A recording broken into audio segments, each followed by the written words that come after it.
Hello everyone, welcome to my tutorial. Today's tutorial I'm going to talk about the web application security. So the security is a very big domain, and it is not only the network team that should look into the security, but as the web application developer, we also need to understand the security aspect of the web application. So the purpose of the web application security is to protect a web application from unwanted user doing some unauthorized jobs.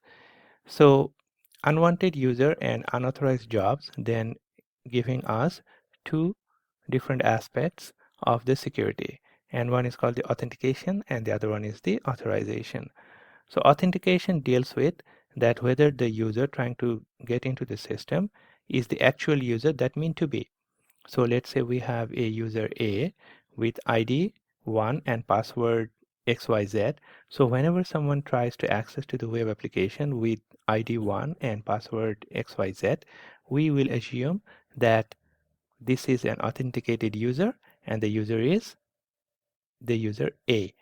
Okay, and we have to validate that with the database or some other means. And authorization means that whether user A is allowed to do some jobs in the application. Okay, so now let's move on to the next slide, and over there we are going to talk about the web application authentication. So there are a few, but two most commonly used authentication are the basic authentication and the form-based authentication. So we are just going to talk about these two. The basic authentication is the basic auth uses an HTTP header in order to provide credentials to serve to make a request. The credentials are base 64 encoding of the username and password. HTTPS should be used to make basic authentication more secured. Okay, so basic authentication is basically we are using the user ID and password, passing on to the HTTP header, and it is suggested that we are or we should use HTTPS rather than HTTP. And the form-based authentication is tagged with a session cookie. Username and password are provided with HTML to serve for authentication through POST request. This generates a token for the user session, and each request is validated with the token. So user will be redirected to login page if cookie is invalidated.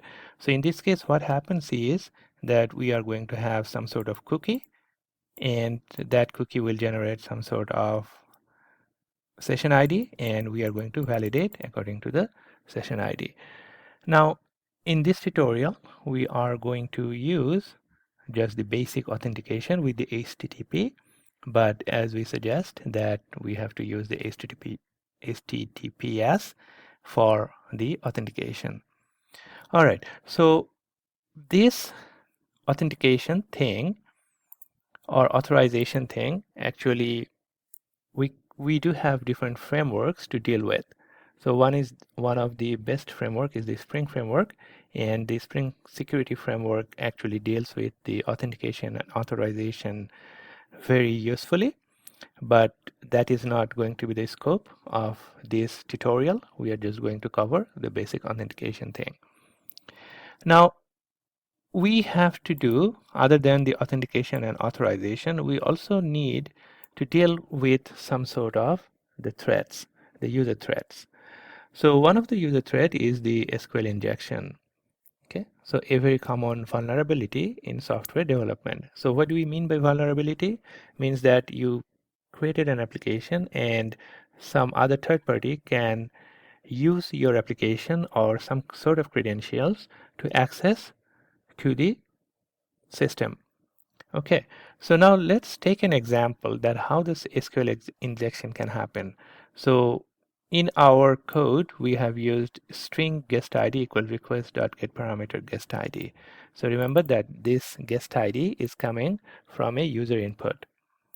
And then in our controller, and later on, before going to the database, that means in the DAO layer or in the DAO IMPL implementation, we are going to write this SQL select star from users where user ID equals user ID.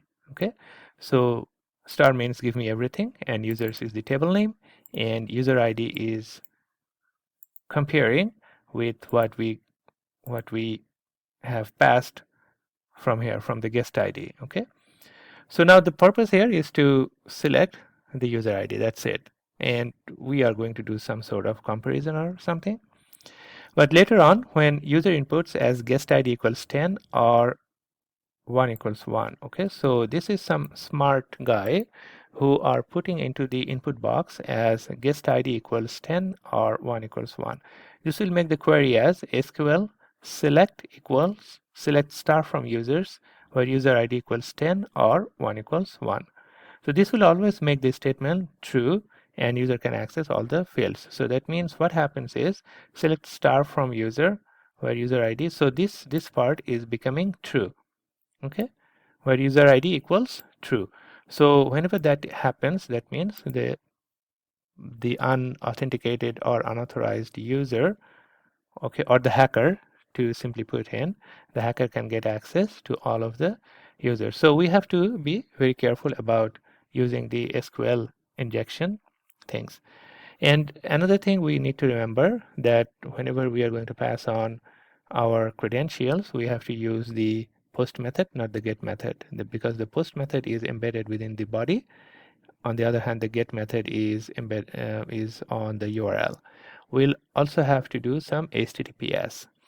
So now that's the end of this tutorial. Again, this is a very short scope of the total security aspect. We are just going to do basic authentication over here. Thank you.